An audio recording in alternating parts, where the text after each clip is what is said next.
Hello guys, I hope आप सब ठीक ठाक होंगे। तो जैसे कि कल हमने जर्नल इंग्लिश का सारा सिलेबस नोट डाउन कर लिया था, तो आज हम उसी सिलेबस को स्टार्ट करने जा रहे हैं। मैंने ये डिसाइड किया है कि हम सबसे पहले टेल्स ऑफ लाइफ जो बुक है हमारे पास, उसको हम कंप्लीट करेंगे। उसके बाद हम बाकी का सिलेबस देखेंगे। तो फर्स्टली इसका जो सिलेबस में हमारे पास 7th चैप्टर है द डॉल हाउस, वो आज हम रीड करेंगे। और थोड़ी सी इसकी इंट्रोडक्शन और सिंपल इंग्लिश में इसकी समरी जो है हम वो रीड कर लेंगे। और कल हम इसके थोड़े से टफ वर्ड्स और जो हमारे पास इसकी हिंदी में ट्रांसलेशन होगी सारी की सारी समरी की, वो हम कल कर लेंगे।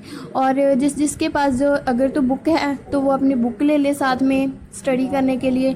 अगर नहीं है तो मैं साथ में आपके पास जो मेरे पास नोट्स हैं, जब बुक है उसकी आपकी जो भी नोट्स होंगे मेरे पास, मैं आपको शेयर कर दूंगी आप लोगों के साथ। तो चलिए हम लोग स्टार्ट करते हैं। Chapter 7 The Doll's House, written by Catherine Mansfield. Introductions. The Doll House makes an interesting study of the psychology of children. It also brings out the hardness of the class distinctions in the society, the way in which parents spoil the innocence of the children by injecting the prejudices into their minds. ये थी इसकी English की introduction. अभी थोड़ी सी हिंदी में translation कर लेते हैं। द डॉल्स हाउस बच्चों के मनोवैज्ञानिक अध्ययन को रुचिकार बना देता है। यह समाज में वर्ग के भेदभाव की कठोरता और जिस ढंग से माता पिता बच्चों की मासूमियत उनके मस्तिष्क में पक्षपात भरकर खराब करते हैं को दिखाता है।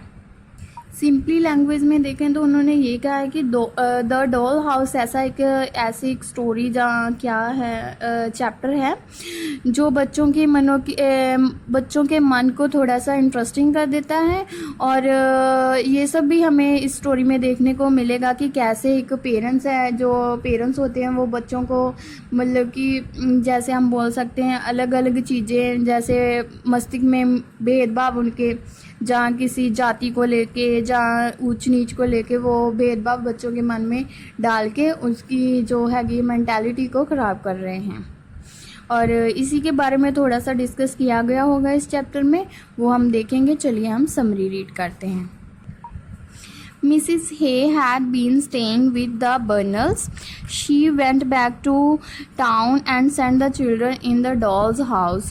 It was quite big. The Carter and Pat carried it into the courtyard. It stayed there, supported on 2 wooden boxes. It gave a bit of smell of paint. This smell was enough to make anyone seriously ill. The doll's house was dark, oily, spinach green. It had 2 solid little chimneys.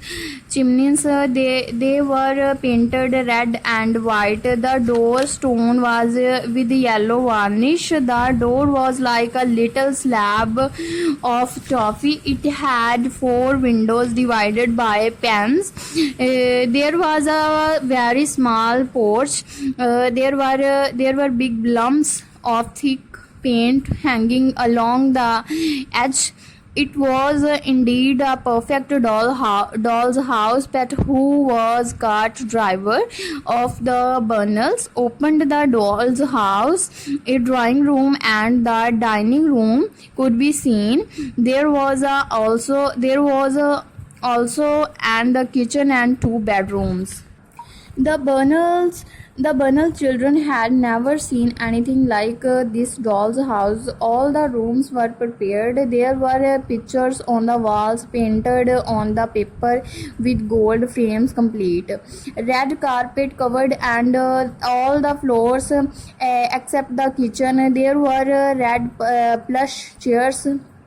In the drawing room there was a kitchen sideboard for dishes, but Kezia liked the lamp the most of all things. It stood in the middle of the dining dining room table. It was a beautiful lamp with a white glow. It was even filled already for lighting. Though it could not be lighted, there was something inside which looked like oil and moved when you shook it.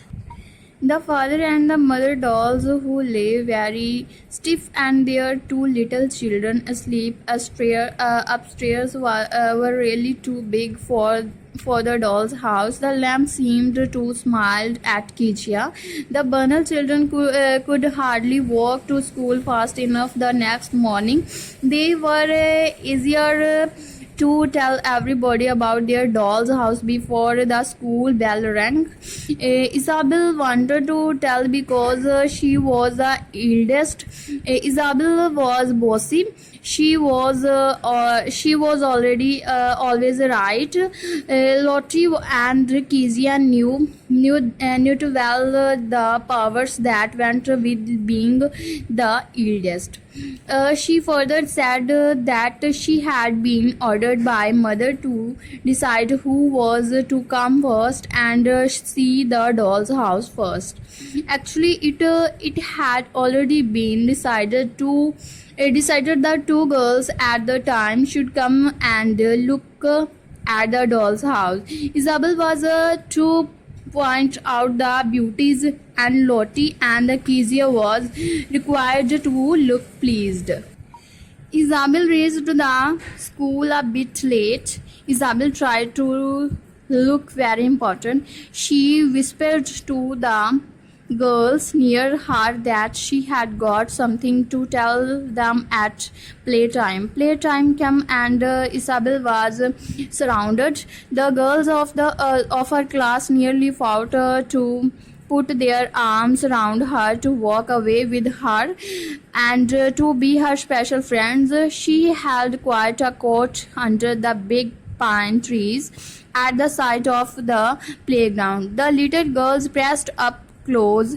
The two little Calvi girls stayed outside the ring round the Bernal's children.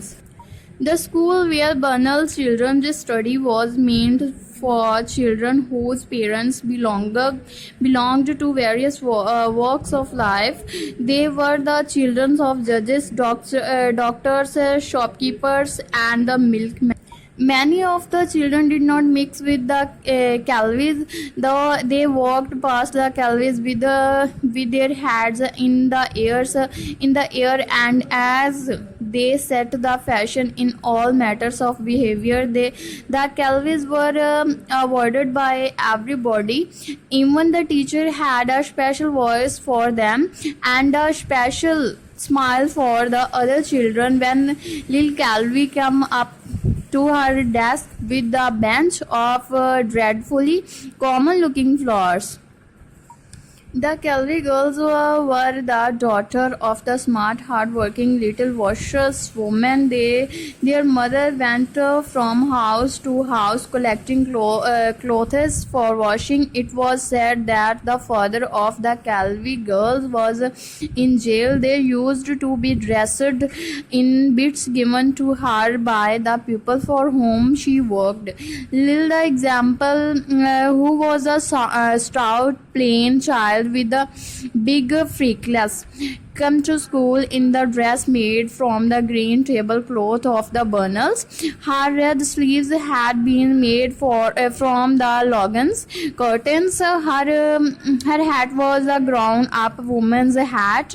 Her little sister Alice wore a long white dress, rather like a nightgown, and a pair of little boy's boots.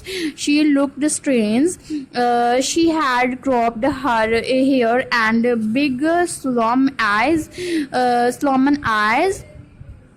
Nobody had ever seen her smile. She hardly ever spoke. She followed Lil like a shadow. The two girls understood each other.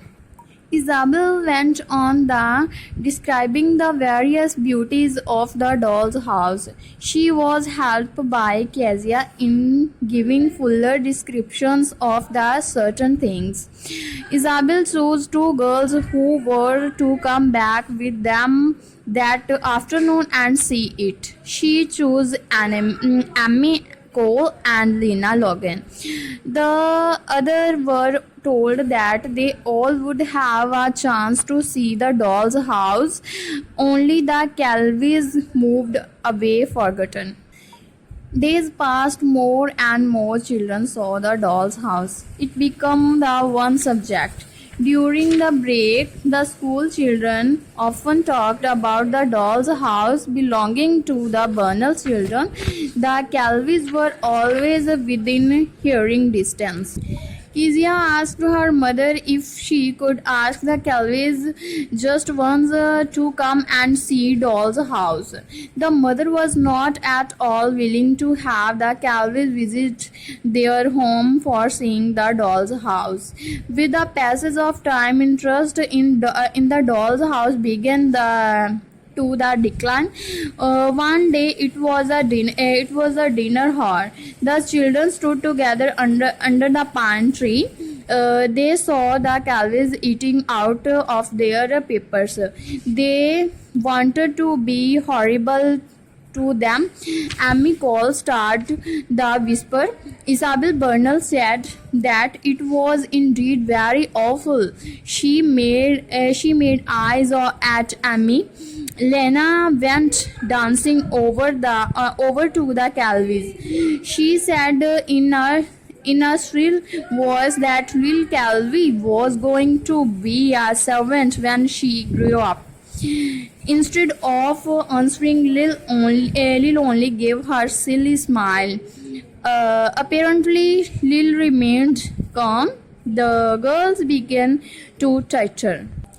Elena put her hands on her hips and said that her father was in prison. A wave of wild excitement swept over all the girls. In the afternoon, Pat and Kurt, driver of Burnell's children, drove home the Burnell's children. They had visitors. Isabel and Lottie, who liked visitors, went upstairs to change their uniforms, but Kezia stayed at the gate. She saw the Calvis coming toward her. She asked the Calvis to stop. The Calvis were surprised. Lil gave Kezia a silly smile. Alice started. Kezia asked them that they could step inside if they wanted to see the doll's house. Lil was unwilling to step inside Kezia's house because Kezia's mother had told her that the Burnell children were not to speak to them. Alice, however, wanted to see the doll's house, so both the Calvis were let in by Kezia. She took them to the room where the doll's house was. Then Kezia showed the inside of the doll's house to the Calvis. Aunt Beryl immediately come in and asked Kezia why she had brought the Calvis into the courtyard, and she ordered the Calvis to leave their courtyard. Lil and Alice crossed the courtyard and left through the gate of the house. Aunt Beryl then abused Kezia and shut the doll's house. When they were far out of the sight of the Burnell's house, Alice smiled and told her sister Lil that she had seen the little lamp. Then both of them were silent. Oh guys, finally हम लोगों ने सारी summary read कर ली. मैं बहुत बोल के थक गई हूँ. और ये था हमारा चैप्टर पूरा का पूरा समरी हमने रीड कर ली। आई थिंक मुझे भी पूरी तरह से थोड़ा समझ नहीं आया, बट 90 या 70 to 80% तो हो गया। तो बाकी का जितना भी थोड़ा बहुत रहता है हम कल हिंदी में एक बार इसे देखेंगे तो हमें पूरी समझ आ जाएगी। तो आज के लिए इतना बहुत है। और गाइस मैंने एक बात करनी थी कि मैं कोई प्रोफेशनल सा टीचर नहीं हूँ, मैं खुद एक स्टूडेंट हूँ, मैं भी ये सब सीख रही हूँ। मैं यहाँ पे पढ़ाने नहीं, खुद पढ़ने आई हूँ। अगर मेरे से कोई भी गलती होती है बोलने में, जब मेरा नया मैंने सब स्टार्ट किया है, मुझे अभी मैं इतनी कॉन्फिडेंट नहीं हूँ। अगर कोई भी मुझसे गलती होती है तो प्लीज़ आप लोग मेरे साथ मेरी हेल्प करें कि मैं उसे कैसे ठीक कर सकती हूँ, मेरी थोड़ी सपोर्ट करें। मैं तुम लोगों से यहाँ पे सीखने आई हूँ कि आप लोग भी मेरे साथ मुझे थोड़ा सा सिखाओ, मेरी गलतियों को नोट करो, मुझे बताओ कि मैं उन्हें कैसे ठीक कर सकती हूँ।